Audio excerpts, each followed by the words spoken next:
Hey guys, it's your favorite Dinobot here, and credit to Danny Boy 660 for making me this thumbnail. I mean, I love this guy. Absolute GOAT when it comes to thumbnails. But let's begin. Today we got Alduin versus Rayquaza. Battle of Dragons. Let's begin. Alduin is actually the king, if not the literal god of all dragons. Actually creating all these dragons here. But not all these dragons were created equally. As we all know, they do not scale to Alduin. Alduin is actually incredible. Actually is above the champions. Now the three champions are so strong that they're actually near, right? This automatically puts them at, well, Universal. So what do you think that makes Alduin? Yeah. So, yeah, Alduin is pretty much just universal. Now, in terms of hacks, he has storm manipulation, necromancy, basic fire breath, easily faster than light due to scaling to other dragons who can move at light speed. He's able to consume souls as well, showing that he actually has, like, astral manipulation as well. So he's able to, like, eat and drain the souls out of other beings here. So again, Alduin is pretty strong. Since he's already above Ymir, he's already beaten the champions, and the sheer fact that he has enough power to destroy the world multiple times over. Okay, so Alduin pretty much cement himself not only as a platonic concept from the get-go, but the sheer fact that he's also above these other dragons. Alduin can also manipulate storms as well. He's actually it's kind of like how King Ghidorah manipulates his storms in the Monsterverse, okay? So, being able to manipulate these storms here, he's easily able to, cast down, like, meteors, fireballs even, lightning, hurricanes, tornadoes, and that's probably gonna be the main point in this video. Now, when I said all dragons are not made equally, this means that he pretty much is he's pretty much above these other dragons, because when you kill Alduin, you get nothing from him. You get nothing from this very concept of him. And these other dragons, when they die, they disperse these bones out. They disperse this astral energy. This astral energy either goes to the Dragon Slayer or goes to Alduin. So yeah, it's just that. So again, Alduin is just incredible. So yeah, that's Alduin. Now we go to Rayquaza. Rayquaza is one of the OG legendary Pokemon, and has since then pretty much just gone to become one of okay, he's the literal GOAT. Nah, I ain't gonna say no. He's the literal GOAT of legendary Pokemon. This is the reason you don't see any other legendary Pokemon getting out of control here. And that's because Rayquaza is there to basically get the job done. Now let's go over these moves. Hyper Beam, Hurricane, Twister, Ice Beam, Draco Meteor, okay? Dragon Ascent, Outrage, Dragon Pulse, alright? He's got it all. He's basically got every attack in the book. Dragon Tail, Dragon Claw. You just not beating him. You can't. He's got every dragon type move in the book. Probably even Blaster Burn. So, yeah. Pretty much he's got everything in the book here. Okay, so what has he done? What has he done? What does he scale above? Well, easily, the scaling is pretty obvious. He scales above a lot of Pokemon. He actually scales above Yveltal, Xerneas, and Zygarde. Yveltal is the literal concept of death itself, okay? And is actually able to bring death to the entire Pokemon universe, or if you really want to go that route, multiverse, because the main Pokemon universe is connected to the entire Pokemon multiverse. So it's very possible he can bring death to all of it, and it's confirmed he can. And with Yveltal, he's able to counter Xerneas, basically being the embodiment or the concept of life itself, and he's able to pretty much bring life back into the universe when Yveltal first killed it all. So yeah, they pretty much balance each other out and make sure no one goes over the other. Zygarde, on the other hand, is to make sure all the realms are kept in place.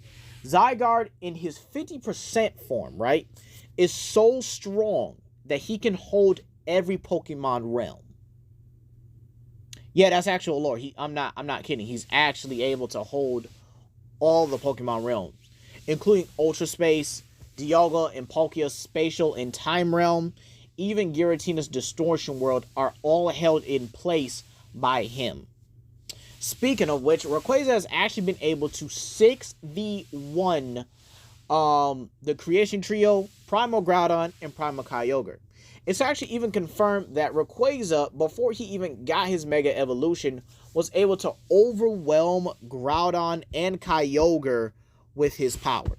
So this means base Rayquaza is already above both Primal Groudon and Primal Kyogre, who's able to stand in the same realm as Kyurem, who is the strongest dragon type on the planet. This even includes the likes of beings like Mega Charizard X, who was able to go toe-to-toe and hold his own against 50% Zygarde, matching his strength even. So again, no, we cannot dismiss the fact that Rayquaza was simply not only dog-walking that same Mega Charizard X, but also being able to slap these other legendary Pokemon with ease. He's easily above Necromaza, who's also been able to absorb the light in the universe. This guy was also able to overpower Rayquaza. Rayquaza was also able to overpower Giratina, Dialga, and Palkia. Now, we're going to focus a bit more on Giratina because the updated of Pokemon lore now puts Giratina above the true forms of Dialga and Palkia, who can sit outside of the multiverse itself. That means Rayquaza not only was basically holding his own and overpowering a being that is above his siblings who can sit outside of the multiverse like it's nothing and not be affected by it.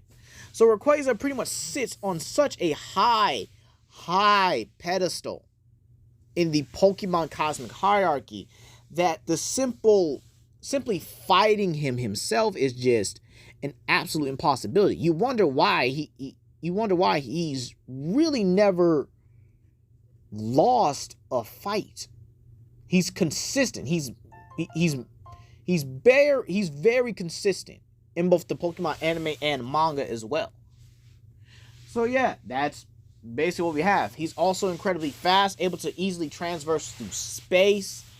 Even scaling, he's able to blitz other Pokemon that are faster than beings like Solgaleo and Lunala, who can move through ultra space or, you know, like warp space with their own speed here. Okay? Easily faster than beings that can tear holes through dimensions with their speed or tear into other realities with their speed, which would be which is actually an immeasurable speed feat. Even if you go by Versus Battle's wiki standards, yeah, they actually have that right. Being able to literally move so fast that you're passively affecting space and time and tearing into another reality would be faster than light. And to think they don't even need the Speed Force to do this. But yeah, that's let's really get into this. Let's really get into it. Who do I think wins here? Now, hear me out. They're both universal. Okay? They're both universal. There's no if, and, or buts about it. Alduin and Rayquaza are both universal here. Okay? Even base Rayquaza is now considered universal due to the update in Pokemon lore. But let's just say his base form is hyperversal and his Mega Evolution form is universal. Okay? Let's just downplay it to make it a little bit more fair and simplicity here, right? So, based on lore on both sides, with Alduin being able to beat the champions who scale above elder gods who can are pretty much known as platonic concepts. Okay? So versus being able to not only beat the platonic concepts or the concepts of your universe, okay? Meaning you're able to beat these conceptual planes or these conceptual beings, putting you at a level much higher than, you know, other beings here. And honestly, I think this kind of goes the same way my Beelzebub video did, but I think a lot worse here. Because here's the thing. During that one, Beelzebub didn't have the hacks that Alduin has. And here's the problem. Alduin can create storms. Rayquaza is known to control storms. You see where I'm getting at? If you guys don't understand. Okay. So Alduin creates a storm, right? Alduin creates these hurricanes, tornadoes, winds. You know, he creates the storm like he does in his respective universe, right? And then you go to Rayquaza's universe, and what's he about to do? Oh, wait. All he has to do is literally use Twister, and he can take his storm. Matter of fact, he bends the winds in Pokemon. He's the literal embodiment of wind in the weather trio. So imagine Alduin makes these storms, right? And then Rayquaza simply is like, with the snap of his fingers, right? With the snap of his fingers, just turns all that onto Alduin. Because it is absolute, there's no possible way here that Alduin is going to be able to combat someone who actually is able to make storms. Now you might say, okay, what about the necromancy? What about the magic? What about the soul eating? I would definitely have to say Rayquaza bypasses soul manipulation due to the sheer fact that he's already above it, and he's been able to harm Giratina, who is a ghost type, with physical attacks, meaning he can bypass the biology or literally the Pokemon rules of physical attacks can't harm ghosts. So with that being said, due to the fact that he can physically bypass like literal hexes, I'm going to have to say Rayquaza takes this mid-diff at the most because of his reversal attacks. Peace.